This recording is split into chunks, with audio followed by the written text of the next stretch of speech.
Sana walang nasusugatan at sana walang nananakit.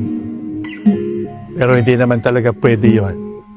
Ang masugatan at ang pakasakit ay bahagi ng ating pamumuhay dito sa mundo. Kapag nakasakit sa iyo ay kaaway mo, tumatapang ka.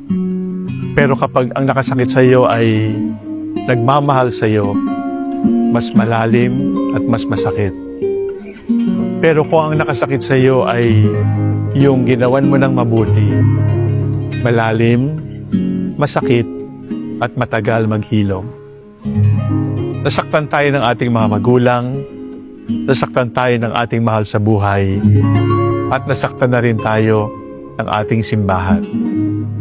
Subalit, anuman ang sakit, sugat na dinala sa iyo ng simbahan, anuman ang tampo na dala-dala mo laban sa mga pinuno at sa mga tauhan ng simbahan, tandaan mo, ang simbahan ay hindi tao. Ang simbahan ay si Jesus mismo. At kailanman, hindi ka ilalaglag ni Jesus. Kailanman, tapat sa iyo si Jesus. Kailanman, hindi mo maaaring sabihing, sinaktan ako ni Jesus sapagkat ang Panginoon ay nagmamahal sa iyo.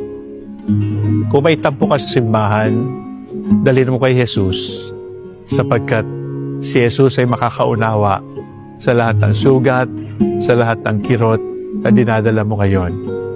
At sabihin mo kay Jesus, sinaktan po ako ng aking kapatid, sinaktan po ako ng iyong alagad, kayo na po ang bahala sa kanila at kayo na rin po ang bahala sa akin.